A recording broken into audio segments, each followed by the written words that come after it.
Commodore fans, are you ready? It's time for another episode of the Vandy247 podcast on the 440 Sports Network. Keep it locked right here for the best Vanderbilt coverage. Whether it's Clark Lee on the gridiron, Mark Byington and Shea Ralph on the hardwood, or Tim Corbin on the diamond, the Vandy247 crew has you covered. If you haven't subscribed yet, please do. Also, like this video and subscribe to the YouTube channel. That's free and easy to do. Follow the crew on Twitter, Apple Podcast, and Spotify for podcast episodes. Lastly, if you're interested in sponsoring the show, email Chris Lee at chrislee70@gmail.com. And now, pull up a chair. It's time for another episode of the Vandy247 podcast. Good morning, Commodore Nation, and welcome to the Vandy247 live on the 440 Sports Network. I'm your host, Billy Derrick. This mostly basketball episode. Maybe we get a football question in the mailbag. Maybe we'll get a baseball question in the mailbag as well. But our sponsor today is the Wash House. Are you dreading laundry day? Is it stealing time to do the things that you truly enjoy? Let the laundry professionals at the Wash House take care of that for you with 2 convenient locations in the greater Nashville area. Just drop off your dirty laundry and their professional attendants can give you back the one thing you can never have enough of, your time. Within 24 hours, you can pick up your nicely folded, fresh and clean laundry ready to be put away. Log on to washhouseclean.com or stop in today and get your time back. Our guest line today, Chris Lee, publisher of Vandy247, joins me today, and that is brought to you by John Levin, good friend of the show, Wobble Bond Dickinson. Thanks to the student athletes at Vanderbilt University for their dedication, effort, and hard work. We'll also get to your mailbag questions today. We will get to your chat questions today. Vanderbilt basketball in action tonight against South Carolina. So big game for both teams. South Carolina is 0-3 in SEC play to start. Vanderbilt obviously at 1-2. This is a big game for both teams, and we're going to get into it with Chris Lee. We'll take your mailbag questions. We'll take your chat questions as well. So if you're in the chat room on YouTube, fire away any comments or questions that you do have. Again, South Carolina, Vanderbilt, 5 o'clock tip-off, early tip. So see if you can get off work a couple hours early, head over to Memorial Gym. I have a good feeling the students will show up. A good feeling the students will show up to every home game this season. But it's important. It's an important game tonight. Again, for both teams, with the Gamecocks 0-3 in the SEC, they're looking to snap a 3-game losing streak. The Gamecocks lost at Mississippi State 85-50 to open SEC play, and then they lost at home to Alabama by 20. So they got off to a rough start, but then this past Saturday, they took Auburn down to the wire at home. Lost by 3. Of course, Janai Broome went down in that one. So this South Carolina team is good. There's not a bad team in the SEC. As Joey talked about, Colin Murray-Boyles is the guy to watch. He's shooting 59% from the field. That's tied for first in the league. So that's your guy if you're Vanderbilt's defense to contain. He's averaging 9 rebounds per game as well, so he's active on the boards as well as scoring. Carolina's only averaging 73 points per game, though. That's last in the SEC, so that's not a particularly high-scoring team. But again, for Vanderbilt tonight, Colin Murray-Boyles is the guy to watch to stop. I would watch that Auburn game, and he was slashing into the lane. He was getting into the paint. Not a 3-point shooter, but he's active on the boards too. So I would imagine Devin McLaughlin is placed on Colin Murray-Boyles, which that's the matchup to watch tonight. And again, if you guys have comments and questions, we're going to get Chris Lee in here shortly. Sam says, anchor down, Billy. Doors win big tonight, and they could win big tonight. I think there's potential for that. Vanderbilt, last I saw, is an 8.5-point favorite.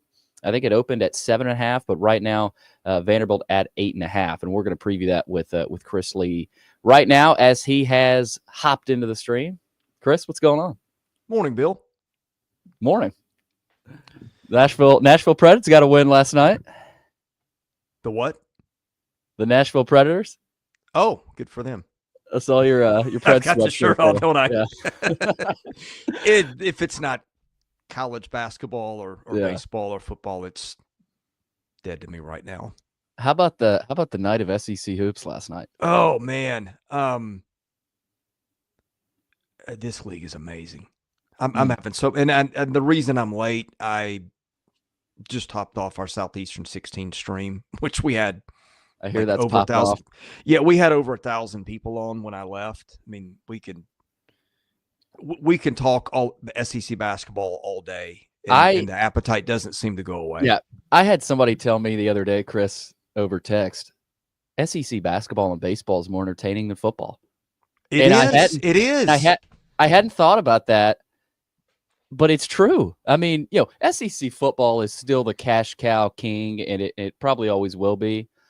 But man, night in, night out, you have more games to watch.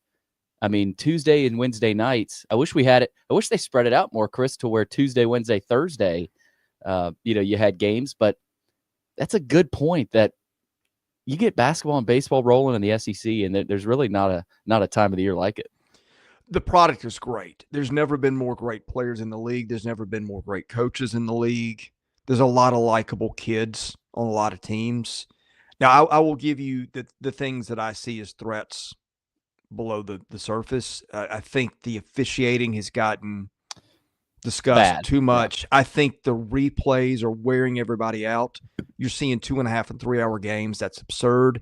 I think at some point we need to just say, hey, look, if after a minute we look at the replay monitor and we can't decide whether they got the call right or not, I'm not saying always, I'm not saying a rule, but just a guideline. If after a minute you can't figure out if the guy on the floor blew the call, go with what you have and move on. Other than that, and obviously the under the surface tampering, all the stuff that everybody's sick of, but the product on the floor is unreal. It really is, and it starts tonight with a triple header. 5 o'clock. We can't get these tip times right. We had some fans complaining about the 8 o'clock tip, and now we got a 5 o'clock tip. Dylan here says he's taking off work early to get to the game. Chris says my son will be there next year. Jalen Dean Vines. Nice. How about that? Welcome. Jalen Dean Vines' father in here. He says, "Go Vandy, let's make a run." So, Chris, let's get to this matchup here. It's interesting because I watched that South Carolina Auburn game. And again, we'll get to mailbag questions and some of your chat questions as well.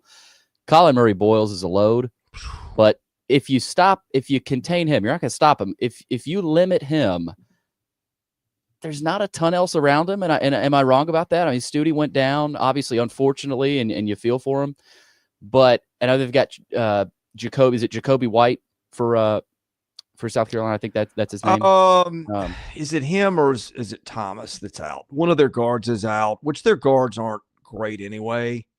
I think Colin Murray Boyles is the guy that you're primarily concerned with. He's probably going to be a first-round pick. He dumped 31 on Vanderbilt last year. I'm not going to say he single-handedly kept South Carolina in the Auburn game, but he was their leading scorer in a game where they were within 3. And if Nick Pringle can hit some free throws, that looks a little different, but it was what it was. I mean, this is South Carolina and LSU were probably the 2 worst teams in the league, and yet Carolina darn near beat Auburn. And I know Broome got hurt with 14 minutes left to play, but they were still, I think, leading at the time before he got hurt. And then LSU knocked off Arkansas last night. It was in Baton Rouge. But point being, even the bottom end teams can give someone a game or even win on a given night. Yeah. I'm interested. Joey and I talked about it a lot, the outlook for this team and their chances to make the tournament. I was checking out some of I always like looking at the predictive metrics. I like Bart Torvik's. And, there were some close lines, how Torvik predicts the lines. Oklahoma was a close predicted line or spread, I mean. And even Tennessee, I think they had that at 6. So Vanderbilt has chances. And I think what I'm trying to get at here, Chris, is they could lose to South Carolina. I know a lot of people think this is must win, but who knows what's going to happen night in, night out. Vanderbilt could lose tonight, but come back around and beat Tennessee Saturday. Like you said about South Carolina and Auburn, South Carolina lost by 3. to Auburn there at home and had a great chance of knocking them off. How do you couch their chances of making the tournament? And now that Missouri loss looks great. I mean, Missouri goes on the road and beats Florida in a game where Caleb Grill just goes off. That can happen where you have shooters go off like that. How do you couch Vandy's tournament chances right now? Is it Bart Torvik that does the predictions, I think? Yeah, I saw. There's several that do, but I was looking at Torvik's the other day, and I was interested by like a lot of the predictive spreads that I saw from him, and I don't even know if that's what you call it, but there were some close ones. Like Oklahoma was 2, and Tennessee I think I saw was 6. Ole Miss was a close spread that he predicted. A lot of them were the games that Vanderbilt has at home, right? So yeah. I thought that was interesting how you may think Vandy Tennessee is a big mismatch. Well, not the computers don't think it's a massive mismatch. Now, chance percentage wise, they don't give Vanderbilt a great chance to win. Yeah. Well, I think, and I was trying to look it up, and I can't find where. I think I heard the number 30% with them roughly a couple of days. It might have been high 20s. I'm not sure.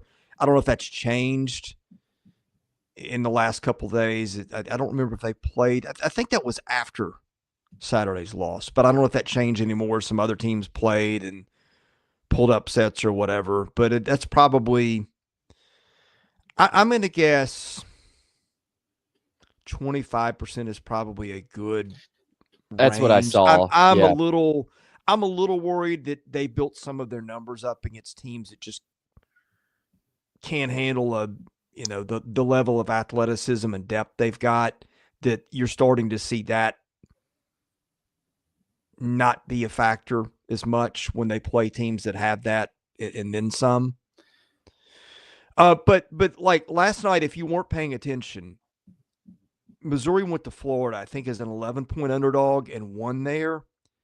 And Ole Miss was maybe 10 at Alabama. I don't remember exactly. And went and won in Tuscaloosa, a place where not a lot of people are winning. And I will tell you this is, we've talked about it since before the season. Old is in college basketball. Ole Miss had more minutes played on its current roster than any team in the league. And Vanderbilt was second in this league. And so I'm more pessimistic because I've watched them play. I watched a Mississippi State team that struggled since it's been here, that's playing without Kanye Clary, who's one of its 2-point guards, come into Nashville and have its way as a little strong, but that lead was 22 in the second half. Yeah. Vanderbilt never really, I'm not going to say wasn't in the game in Missouri because that's strong, but never had command of that game for any length. The margin. Margins are small for them, I think, is what we're realizing. Yeah, I mean, what are they in the league right now in Ken Palm? 13? I think so. 14? Let's see. They're 54th. LSU's behind them at 69. South Carolina's behind them at 74. Even Arkansas's ahead of them, I think. Yeah, they are at 49, which I'm not necessarily buying that. But point is, it feels like when I watch them, they're looking up at a lot of teams. They're not overmatched like they have been at times the last couple of years, but they're just not quite as good. And that's, the computers are kind of saying the same thing. Yeah. Well, and the pressure is on Byington really here, because, and Joey and I got a question, not pressure as in, mate, you got to make the tournament, but pressure to, like, he can probably, if they make the tournament, you're crediting him. Right. He'll probably be coach of the year. He'll be coach of the year. So I think he knows he's a good coach. We know he's a good coach. And he knows he can probably coach this team to the tournament. Like, and they've got talent too. I'm not discrediting the talent they have, right? Hogard and Edwards, when they're on, Vanderbilt is tough to beat. But like when you shut down McLaughlin and Nickel only has 3 points, you saw what this team can look like. And Hogarth was a little off against Missouri as well. But I think what we're realizing is that you can go on the road and beat an LSU, but you can also turn around a few days later and get dominated for a lot of that game against Mississippi State. So that like you said about this team, the variability is high. We do have a question tonight coming into the game. Chris, Huffman and Tanner are both questionable, and I have no idea what that's about. I think there's a sickness going around. Great. That's what I'm hearing. I don't know if one, like if Huffman sits and Tanner play, like I don't know how they're feeling, but that's not ideal for them. So again, Dylan, I think that I think there is a little bit of a sickness going around. We also have Willie, Missouri's coach, will be coach of the year. They went 0-18 last season. Yeah, that's probably he's done a good job, but like Vanderbilt, I think you look at the last 4 or 5, like what he inherited. Like Gates had a good first year, right? And then year 2 was bad, but like he had a somewhat of a foundation in year 1, and it just kind of crumbled on him. But he built it right back up. For Byington, you didn't have there was no foundation there. So I think that's probably why. If they make the tournament, he's probably coach of the year. But Chris makes a good point here. He's a great coach. If we don't get down early, we win. They've gotten down. They've dug themselves holes, Chris. Joe and I talked about that. If they can avoid that, the slow starts, they're fine. Because they've cut the games. They cut the game against Mississippi State to what, 5? I think so. They cut the Missouri game to a 1-possession game as well. Mm-hmm. And so they're fine. They're in these games, but they dig themselves holes. And I think they scored something like 3 points in the first few minutes combined of the first and second half against Missouri. Like they were bad coming into the game and coming out of the half. So I think if they can sort that out, they'll be fine. Yeah. Coach of the year, I think this is coach of the year to me is always a hard award. Because it usually benefits the guy, and I like Dennis Gates. I think he's a good coach. So this is not a shot at Dennis Gates, but it benefits the guy who kind of sometimes lowers his own bar by either bad coaching or bad luck. And last year for Missouri was bad luck. And then he went from 0-18 to they win a bunch of games. I'm not big on that kind of thing. No, if you inherit somebody else's mess, which Mark did, that's a different story. Right. But I think there's a lot of, Chris Beard is going to move up that list after last night. I think what Bruce Pearl's done, especially if they survive the Broom injury and win the league, he's got to be up there. It's a league of elite coaches. It really is. And again, tonight, Lamont Paris is a good coach. They've got very good coach. They've got some guys. They're going to come in. They're desperate tonight. They're going to come in here with a lot to prove. And again, if you're Vanderbilt, if you win tonight, you get yourself to 500 in the league, and you set yourself up for a golden opportunity on Saturday, 2:30. That gym should be alive. And then you travel to Tuscaloosa next Tuesday, and then you host Kentucky. So welcome to the league, Mark Byington. I know you didn't want to play any more SEC games, but here's your gift. The swing this week is huge, right? Like, you have to win tonight. And if they're 28%, Ken Palm has a 28% chance that they beat Tennessee. Do you agree with that? Well, here's what I was going to say. I don't know what to think anymore, especially with Tennessee, which I thought Tennessee's an elite team, and I still do. But, man, that Florida game just sticks in your head. Like, on any given night, they can go in and just be awful and run into Now, look, I think where I separate a little bit is I don't think Vanderbilt's as good a defensive team in the half court as Florida is. And Vanderbilt, when it plays well defensively, is forcing turnovers and stuff. And Tennessee just, with Ziegler, is not going to turn the ball over. But the point I was getting at is Ken Palm's got Tennessee a 6-point favorite. I think Ole Miss and Missouri were both bigger underdogs last night than Vanderbilt was, according to Ken Pom. Now, Yeah. interestingly, again, those were on the road. This one's at home. I don't know what difference that What makes difference? Yeah. in terms of how the predictives sorted out, but it is. The thing is, I had, and we'll get to the mailbag questions and some more of the comment questions here, but forget who I was listening to a few days ago. I think it was Isaac Trotter from 24/7 Sports, who does a really good job.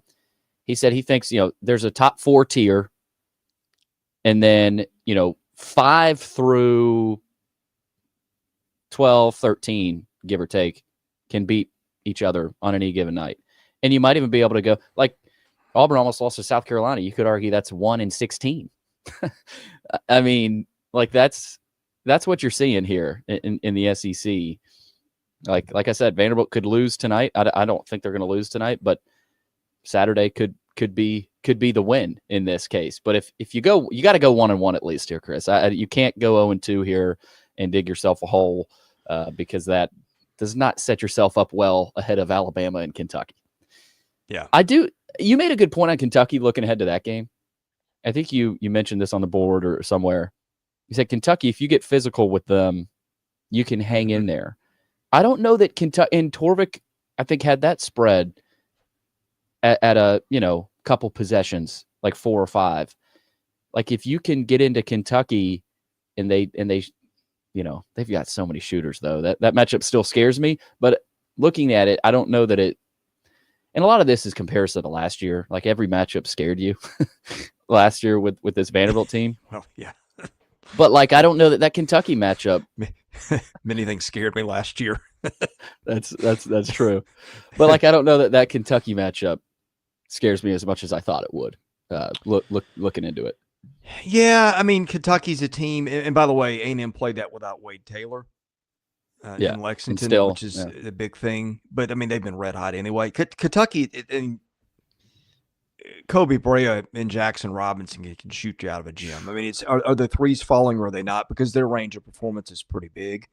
Back to handicapping league, I would have said coming into this or coming to last night, things can be close, but they can also be clear. To me, it was kind of clear that your top 4 teams were – Auburn kind of had to stay in that one spot till we saw what that looked like without Broome, and they were incredible last night. And I thought Florida, Tennessee, Alabama in some order. I had Alabama 2, Florida 3, Tennessee 4, and a lot of that was the aftermath of Tennessee and Gainesville. But I didn't think Tennessee deserved to be knocked out of that. And really, it was 2 tiers. I think Auburn was 1 tier. We'll wait and see. And then those 3. And I thought Kentucky was the best of the pack after that. Great wins, but also some really, like the loss to Ohio State was bad. So that's just part of who they are. Some nights they are very underwhelming, and some nights they look unbeatable, depending on how they shoot. But I say that the close but clear to bring up the point that I would have had Ole Miss a couple tiers back. But the gap wasn't that big, and on any given night, Alabama and Ole Miss had a lot to do with it. Worst offensive night for them in a long time. And Ole Miss comes in, which I had Ole Miss 8, 9, and wins in Tuscaloosa. And that's just this league. I think you've got a bottom tier of teams where you've got Ole Miss and South Carolina look like the worst 2 teams. Probably Vanderbilt, Arkansas, Texas in that next group somewhere. Yeah. And Texas, I think, is really talented. And you might put Oklahoma in there too. And you're like, well, Oklahoma started 13-0 and had some good wins. Well, yeah. But that's how good this league is. Yeah. Chris Lee is our guest today. Our guest line brought to you by Yeaman Packaging Systems, leaders in end-of-line packaging automation. Chris, let's hop into the mailbag. We've got several questions. Again, comment your chat questions as well. We'll try to get some of those answered. It's brought to you by Sutherland and Belk, family-owned injury law firm. Sponsors the chat room and today's mailbag. If your loved one has been hurt or in an accident, give Taylor or Russell a call at 615-846-6200 to learn about your rights and whether they can help. All right. Another Big Pete question. Vandy fan 615. Any Big Pete updates? No Big Pete updates. Robbie and I tried on the board. Yeah. Whatever Robbie's got on the board is your answer. We've beat that to a pulp. Do you think this SEC basketball is the new normal, Chris, or is this just an abnormally good year? Which I think is a good question. Like, is it just an emergence of factors, or can this continue, this level of dominance? By the way, hello to Sam Smith in the chat. Yes, calling you the GOAT. Yeah.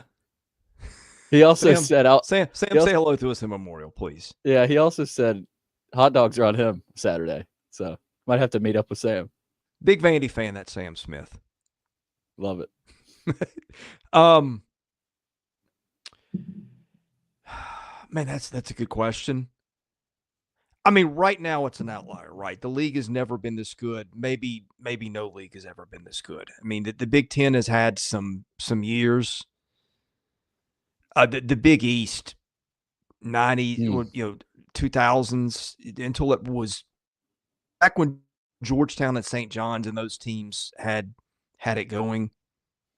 Was Syracuse, incredible basketball. Mm-hmm. This league, by the metrics, is supposed to be better than any of them. And by the way, we have even talked about some great ACC. So, like, when you get to a level of performance that nobody's ever gotten to, like, is that repeatable? You would tend to think no. But the league put emphasis on basketball about a decade ago, and it took a while for it to really show. But now it's starting to get there. And I think you look in arenas and you've got people excited in places like Tuscaloosa, which always had a little bit of an underrated basketball crowd, but Auburn, where nobody cared.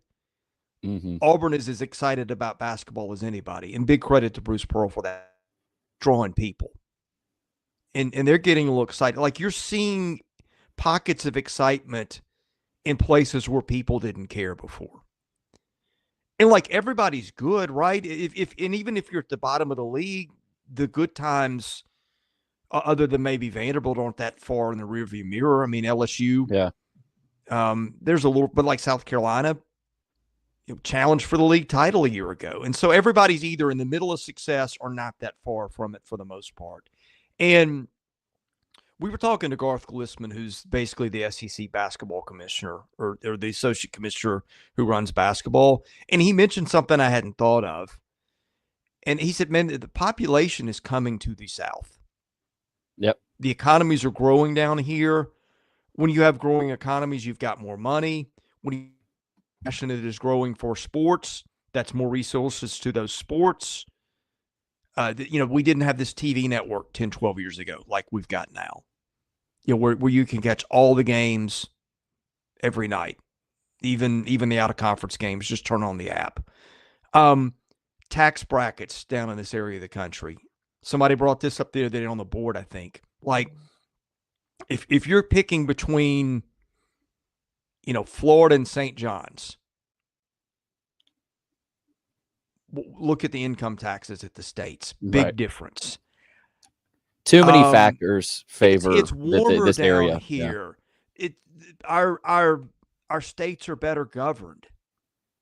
You just have a lot of things that really are lining up in the background, in addition to the product being like we've never seen it. So I think that, like, if I'm going to set odds on the SEC being this dominant next year, I'm going to say no. And look, line this thing collapses and nobody makes the Elite Eight or something crazy like that. I wouldn't bet on it, but I'm just saying it's not, the script on this year is not done yet. But let's say that it finishes the way it started. I think the chances of a repeat next year aren't great, just because it's hard to get to that level of performance again. But the trends are looking good, I think, for this league to be really good for a long time. And I think even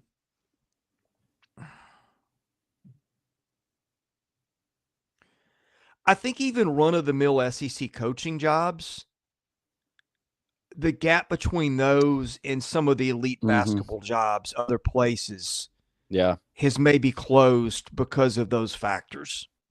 Traditionally elite jobs. And I've got a very specific scenario in mind that we won't talk about today, and maybe we won't ever. But I think we've exchanged some texts on stuff. But I'm just saying that I think that the climate for basketball here in a lot of ways and perceptions are shifting. Here's a good one from Vandy fan 1233 here on the board. Will Vandy fans outnumber opposing fans at First Bank Stadium in the upcoming football season? Chris, let's do a little exercise here. Let's run through the home games. Let's go yes or no. Charleston Southern, yes. They better. Georgia State, yes. Yeah. Utah State, that's not going to be an easy game, by the way, but you still should outnumber them. That program slipped, but they're not going to be a traveling mob from Logan. Yeah. No. LSU, no. Now, I don't think that it might not be. What's LSU's schedule heading into that one? Let's see. Because you remember, I mean, they drank Vandy's concessions dry of beer. So that was the 29. That was the 2019. Probably not the first time that's happened. No, that was the 2019 year, and LSU. Yeah, I mean, you could argue they're slightly down. Well, they are slightly down from that right now. Okay, here's that schedule coming into Vandy. You open with Clemson at Clemson, which looks like Clemson is, people dead, people buried Dabo Swinney. Not so sure about that. And LSU has lost a lot of season openers. Yeah, Louisiana Tech week 2. I don't know if they played Tech recently. That's interesting, but they'll kill Tech. Florida week 3. Florida won this year. That'll be the rematch in Baton Rouge. I think Florida's a program on the rise. Southeastern Louisiana, who cares? At Ole Miss. Yeah, that'll be tough. South Carolina, that's in. I mean, here's the thing. They could have 3 losses. Like, there's a few programs that you're like, if it doesn't go well, you see situations collapse under their own weight. You saw with Dan Mullen at Florida. You see it at Auburn every 5 or 6 years. You see it a lot of places, and that's one where it's been just combustible enough to where – and look, I think Brian Kelly's a good coach. I think he doesn't get – I know he's kind of a punchline, but I think he's a little better. I mean, like, they've always won. Like, Brian Kelly hasn't had a 4-8 year. But that one's hard to answer without knowing how they do their first few games. Maybe some fans just buy it anyway. LSU fans like their traveling party. Maybe they just show up. Like, you see that at the SEC tournament sometimes. You'll see LSU fans hanging out for the party, even if the team's not there, even in Omaha. Right. So that one to me is interesting. I don't know. Yeah, I would need to know how those games go first. Missouri at home, I think Vanderbilt should outnumber Missouri fans. Now, probably. Because even go back to that Mason year. I don't know if it's Mason's last year, maybe his second to last year, where they pulled off that win. Riley Neal, had that game when he touched down. No, that was Mo Hassan. Oh, that was Mo Hassan. You're right. Anyway, like, there weren't a ton of Missouri fans there. I think it was a rainy night. Like, Missouri. And they were ranked. Yeah, they were top 25, so Vanderbilt should outnumber Missouri. Auburn, again, Auburn could be falling apart, and their fans, that's the thing about Auburn fans, though. They care when they could be 2-8, and they'll travel and support their team. Although this is not a home game. Like, they'll go to Jordan Hare, but that's similar to LSU, Chris. Like, I think Vanderbilt could get close there. Like, there's not the home game. Can you pull up Auburn's schedule? Yeah, Auburn starts with Baylor on the road, Ball State, South Alabama at home, and then at Oklahoma, and then at Texas A&M, and then Georgia at home, and then Missouri at home. I'm sorry, I was pulling something up. Sorry, Billy. At Baylor. Okay, not easy. Ball State and then South Alabama. You better beat South Alabama. Yeah. At Oklahoma. TBD. Yeah. At Texas A&M. Who knows? Georgia at home. Good luck. Although that's in Auburn, and that's a rivalry. Yeah. Yeah. Missouri at home. Yeah. And then at Arkansas, and then Kentucky at home. So who knows? Auburn. I mean, Auburn is, they spent a ton of money this offseason. They'll be better, but you're still coached by Hugh Freeze, and I think he's walking a thin line down there right now. Feels like it. They've also been known to pull 11-win seasons out of nowhere. Yeah. And there's a lot of Auburn fans in Nashville. Yeah, they'll be better, and they'll travel. They'll drive 30 minutes away from their house that they live in Nashville. There's a ton of Auburn fans in Nashville. And that has a chance to go the other way too. Like if Auburn has only 2 losses, like they could really, but that's gonna be a really important game. And then Kentucky at home, you should outnumber Kentucky. Like this isn't like this year, Chris, where you host Alabama, you host Texas, you host Tennessee, where you've got definitely 3 fan bases that will take over. Yeah, so it's a good question and good exercise there from Vandy 1233. Also, Byington likes to dress athletic casual for the games. Is this his style, or is he trying to be the exact opposite of Stackhouse? I will give you my opinion on that in a minute. I need to remind everybody, basketball season is presented by the Wash House. If you're dreading laundry day, if it's stealing time from the things you truly enjoy, let the laundry professionals at the Wash House take care of that for you. With 2 convenient locations in the greater Nashville area. Take your dirty laundry to Steve Andrews and my buddies at the Wash House. Let them take care of that. You can get back to time you can never have enough of. And boy, you can never have enough time, especially if you're trying to get to the game tonight. 5 o'clock tip-off. Yeah. Within 24 hours, get your nicely folded, fresh, clean laundry ready to be put away. Check out washhouseclean.com. Stop in and get your time back. Also brought to you by Sutherland and Belk, longest running sponsor of the show. Is a family-owned injury law firm. I hope you do not need Sutherland and Belk. I hope you don't need an injury attorney. But if you do, these are the guys. Call Taylor or Russell, 615-846-6200. See what your rights are and if they can help. Guest line also presented by John Levin, who's a good friend of the show. Wobble Bond Dickinson thanks the student athletes at Vanderbilt for their dedication, effort, hard work. And the guest line also presented by Yeaman Packaging Systems, leaders in end-of-the-line packaging automation. The question was about Mark Byington's attire. Yep. Do you think basically, do you think he's wearing what he's wearing because of Stackhouse? No, I don't think that's ever occurred to him. Yeah. I think that's who he is. That he's not it's not about him. He's not a show me guy. I did think it was funny how the first SEC game of the season, you saw Byington in like a quarter zip and sweatpants, and Matt McMahon was in like a really nice looking suit and I think some nice shoes too. I just thought that was funny. How many coaches dress up for games anymore? Like Mark Pope does it in Lexington, but you don't see the Nate Oates, I think, still does it. Yeah. Buzz Williams does it some, but it's dying a little bit. I think Mark Byington, and some of this is just sort of hearing things here and there, and some of it is just kind of watching the guy. I think he's all basketball all the time. Yep. Like, I think when he goes to sleep, I think basketball is his last thought. I think when he wakes up, it's his first thought. And, shopping for suits and ties is just probably a thing that would get in the way of that, is my guess. But I wouldn't swear by that. I'm with you.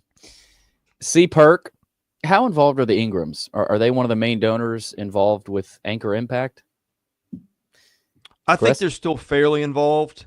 I'm pretty sure of it. The Ingram family has been the most powerful family at Vanderbilt for a while, and Martha probably the most powerful among all of the Ingrams. Not a big sports fan, by the way. Obviously, everybody knows John is. I think they. I can't swear by it, and probably. Better not say. I feel confident that they've written some big checks.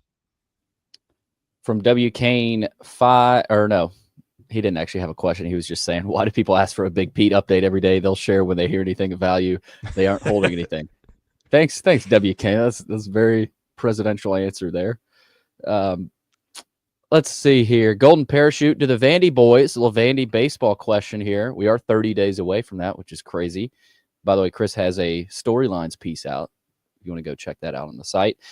Do the Vandy boys perform at, higher, or lower than the preseason ranking around number 16 this season? I don't know. I mean, they were behind, what, 6 SEC teams in D1? Yeah. And I think do they play all of them except for LSU? I think you're right on that. Yeah, I feel like the under is the play because of the schedule.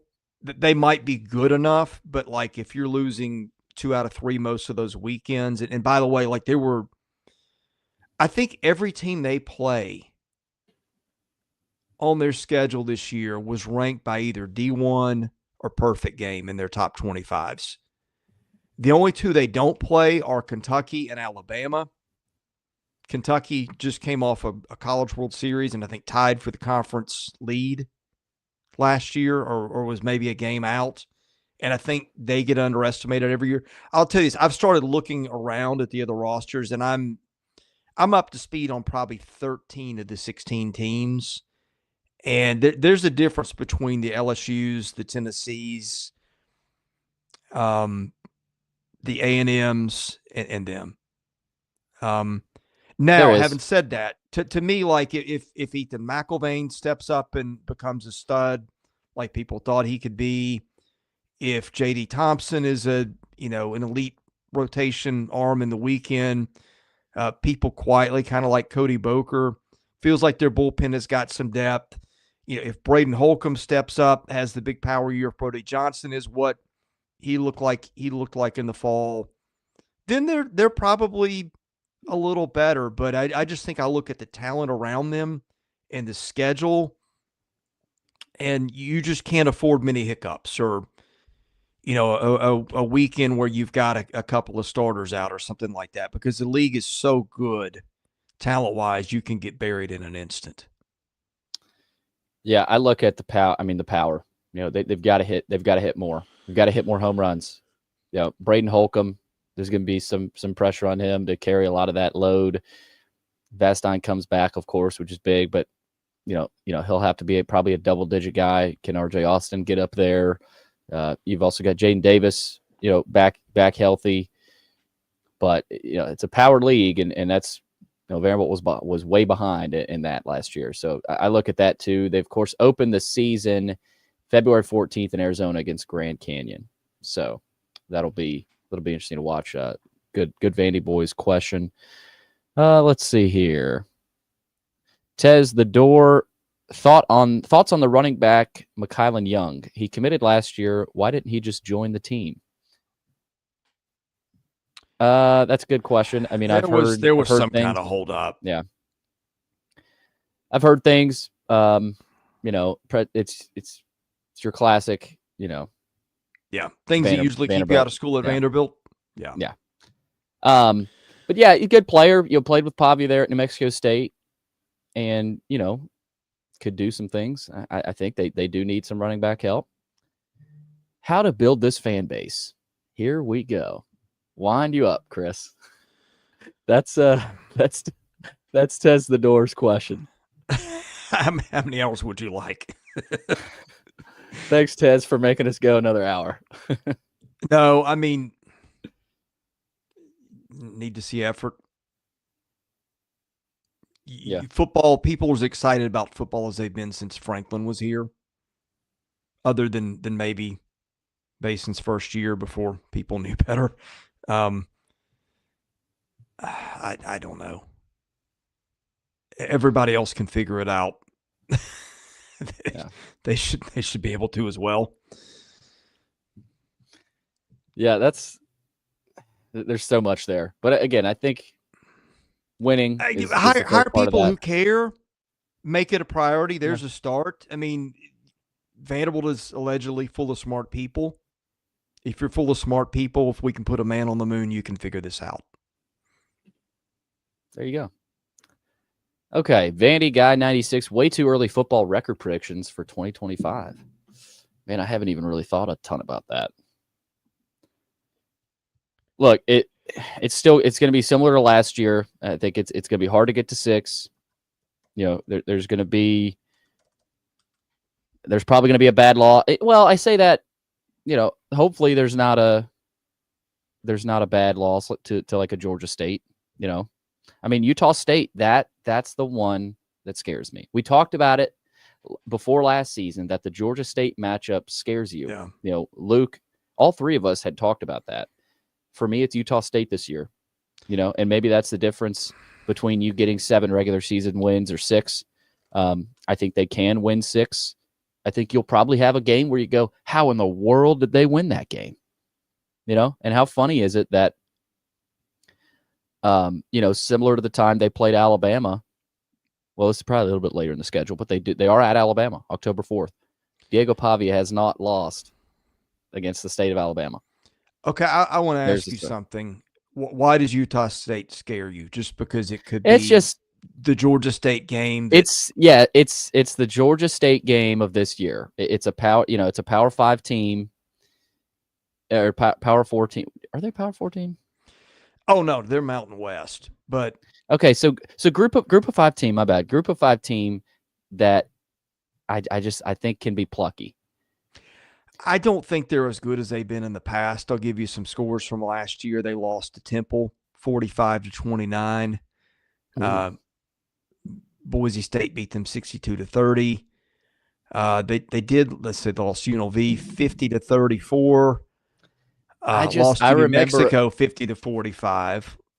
Now, into the season, they did turn around a little bit. They beat Wyoming and Laramie, which isn't easy, but that was not a good Wyoming team. They did beat the mess out of Hawaii, and then beat San Diego State, which was as down as San Diego State's been in decades, before losing to Colorado State in Fort Collins. I just don't think – I know they used to be really good. I feel like they have not been very good in a few years. I think I remember us saying that about Georgia State, that we talked about their deficiencies. And again, hopefully Vanderbilt's past that. They're past this game being scary. But it's interesting. Bronco Mendenhall is their head coach, and their defensive coordinator, I want to say, is Nick Howell. Nick Howell. Which is an interesting return. How about that? But yeah. Well, no, I mean that alone doesn't scare me, but no. I guess in all seriousness, what I was getting at was record. Is there something in Utah State that scares you, or is that just this happened against Georgia State last year? Therefore, it's because of Georgia State. Yeah. But no, I think they get to 6. I think they can get to 7, but I think at the very least they get to 6, Chris.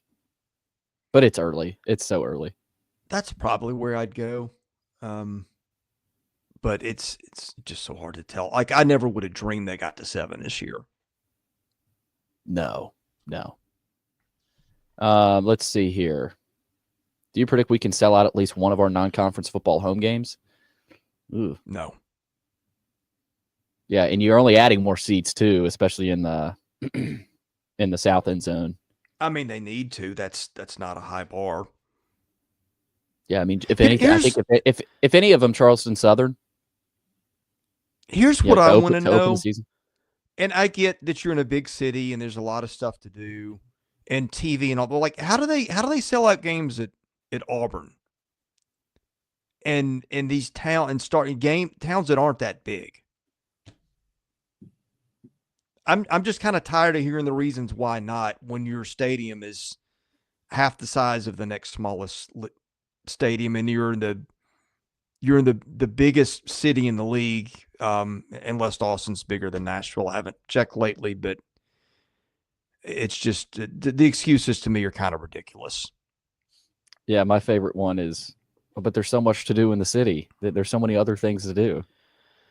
Whereas on other nights you can actually promote that and say, oh, this is part of the reason. Now, look, Okay. it is like I was at the Titans' final home game. I was one of like 12,000 people in the building. Oh my gosh. I don't know what they announced attendance, but it could not have been more than that. It was also rainy and 38 degrees or whatever it was, and that didn't help. But so I and I think the Preds are even having some attendance troubles, but it's just. They've Man, got a chance. have a strategy and put effort. This is your chance. Right now. Right now. Yeah. The chance is right now to prove that you're different, that this era is different.